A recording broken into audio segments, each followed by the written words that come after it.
ভোটের জন্য প্রস্তুত দেশ। লালমনিরহাট থেকে সব শেষ জানাতে যুক্ত হচ্ছেন সহকর্মী নিয়াজ আহমেদ শিপন। শিপন, আগামীকাল তো আসলে ভোট গ্রহণ শুরু হবে, কতটা প্রস্তুত আসলে সীমান্ত জেলা ভোট গ্রহণের জন্য? কি মনে করছেন, কেমন দেখছেন নিরাপত্তা ব্যবস্থা? ইসিটা ৩৮৬টি কেন্দ্রে কিন্তু ইতিমধ্যে ব্যালট পেপার, ব্যালট বাক্স সহ সব কিছু কিন্তু প্রিজাইডিং কর্মকর্তাদের হাতে তুলে দেওয়া হচ্ছে। আমরা সেখানে রয়েছি। আমরা দেখাতে চাই আসলে এই যে ইতিমধ্যে যে নির্বাচন অফিসের সামন থেকে যে এই ব্যালট বক্স এবং সরঞ্জামি যে দেওয়া হচ্ছে কেন্দ্রে কেন্দ্রে, সেটা কিন্তু পরিচালনা করা হচ্ছে। আমরা গতকাল থেকে দেখেছি যে বিভিন্ন কেন্দ্রে কিন্তু ইতিমধ্যে আইন শৃঙ্খলা বাহিনী শুরু করে সবাই কিন্তু নিরাপত্তা চাদরে ঘিরে রেখেছে এবং রিটার্নিং কর্মকর্তা যেটি বলছেন যে এই নিরাপত্তা যদি থাকে তাহলে 12 তারিখের যে নির্বাচন এটি সুষ্ঠু হবে। তবে তারা রিটার্নিং কর্মকর্তা একটি জিনিস সবসময় বলে আসছে যে যদি অন্তত যদি প্রার্থীরা সহযোগিতা করে তাহলে এই ভোট সুষ্ঠু হবে এবং ভোটাররা উৎসুক হয়ে ভোট কেন্দ্রে এসে ভোট প্রয়োগ করবে এবং তাদের যে দীর্ঘদিনের যে আকাঙ্ক্ষা, এই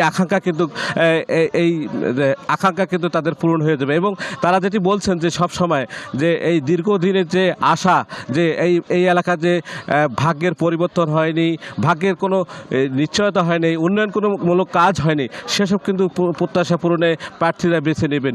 আর আমরা গতকাল থেকে দেখেছি বিভিন্ন যে আইনশৃঙ্খলা বাহিনী যেভাবে মহড়া করছে, এই মহড়া যদি আপনার 12 তারিখ পর্যন্ত থাকে এবং ভোট কেন্দ্রে যদি সুষ্ঠুভাবে ভোট গ্রহণ হয় তাহলে কিন্তু ভোট ভালো হবে। এবং আমরা ভোটারদের সঙ্গে কথা বলেছি, গতকাল থেকে কিন্তু প্রচারণা শেষ হয়ে গেছে। শেষ হওয়ার পর থেকে আমরা দেখেছি যে আপনার ভোটাররা কিন্তু একটি চুপচাপ আছে যে কাকে আসলে ভোট দিয়ে নির্বাচিত করবেন এবং ভোটের পরিবেশ আসলে কী ধরনের পাবেন। তবে আইন শৃঙ্খলা বাহিনীর প্রতি কিন্তু তারা সুস্থ এবং সন্তোষ প্রকাশ করছেন। আমরা দেখেছি যে এই চর অঞ্চলে যে আর সীমান্ত লালমনিরহাট যেহেতু জানেন যে এক তীরে হলো 30টা চর এবং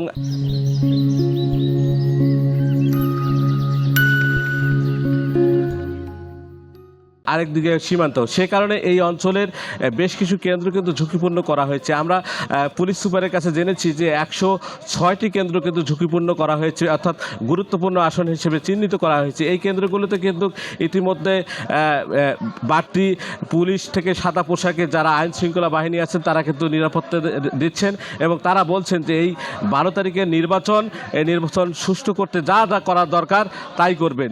এবং আমরা দেখেছি কয়েকদিন থেকে দেখেছি যে এই যে ভোট গ্রহণ চলছে এবং প্রিজাইডিং কর্মকর্তাদের নিয়োগ হচ্ছে, তারা কিন্তু আশা করছে যে সুষ্ঠু ভোট দিতে যা করা প্রয়োজন তাই করতে তারা প্রস্তুত আছেন।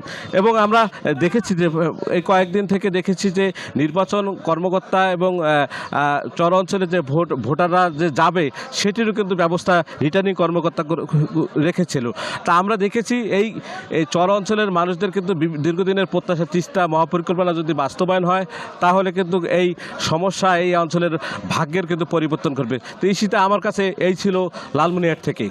শিপন লালমনিরহাট থেকে জানাচ্ছিলেন ভোটের প্রস্তুতির খবর। ধন্যবাদ আপনাকে।